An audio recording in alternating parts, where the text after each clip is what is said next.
नमस्कार, आप देख रहे हैं मिरर मीडिया। आपके साथ मैं हूं हिना मेहता। देश की राजधानी दिल्ली का जंतर मंतर जिस तरह विरोध प्रदर्शनों और जन आवाज का केंद्र माना जाता है, ठीक वही नजारा झारखंड की राजधानी रांची के ऐतिहासिक अल्बर्ट एक्का चौक पर देखने को मिला। नीट पेपर लीक और देश की शिक्षा प्रणाली में लगातार सामने आ रही धांधलियों से आक्रोशित छात्र संगठनों और राजनीतिक दलों ने केंद्र सरकार और केंद्रीय शिक्षा मंत्री के खिलाफ जोरदार प्रदर्शन किया। हाथों में विरोध की तख्तियां, सोनम वांगचुक की पोस्टर्स और बुलंद आवाजों के साथ अल्बर्ट एक्का चौक पूरी तरह से गूंज उठा। प्रदर्शनकारियों का साफ तौर पर कहना था कि सरकार छात्रों के भविष्य को व्यापार और तानाशाही की भेंट चढ़ाना बंद करे। इस प्रदर्शन की अगुवाई वामपंथी छात्र संगठन आयशा, सीपीआई माले और आम आदमी पार्टी ने संयुक्त रूप से की।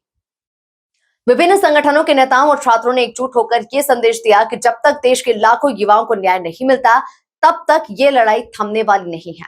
अल्बर्ट एक्का चौक पर हुए इस उग्र प्रदर्शन के कारण काफी देर तक मुख्य सड़क पर गहमा गहमी बनी रही और सुरक्षा बल मुस्तैद नजर आए।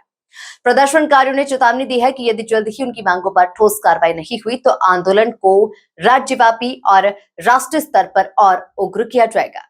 जंतर मंतर पर बात किया जा रहा था और जिस तरह से केंद्र की सरकार ने छात्रों नौजवानों पर लाठियां बरसाई, ये दर्शाता अंग्रेजी राज की भी याद दिलाता है, उससे भी भयंकर याद दिलाता है। इससे बढ़िया तो हमारे जब शासन काल था तो शांतिपूर्ण आंदोलन करे, छात्रों पर लाठीचार्ज। छात्रों की मांग एकदम जायज है।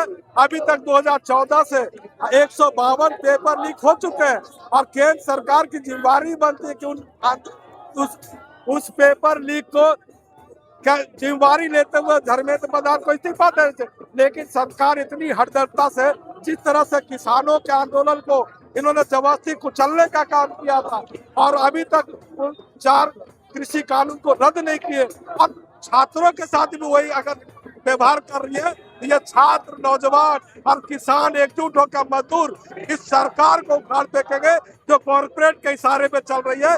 इसलिए साफ स्पष्ट है कि ये नौजवानों की लड़ाई है, छात्रों की लड़ाई है और किसानों की लड़ाई है, मजदूरों की लड़ाई। हजारों छात्रों का भविष्य खतरे में चला गया, जिसको लेकर पूरे हिंदुस्तान में है। सोनम वांगचुक जो आज 22वां दिन है आमरण से जिनको उठा के पुलिस ने चुपचाप ले हो गया। आंदोलनकारी के भेष में पुलिस ने उठा के ले गया। चाहिए था नरेंद्र मोदी बुला के बात कर रही, जाके बात कर रही। एक मांग है वो जो प्रधान है उसको इस्तीफा कराओ।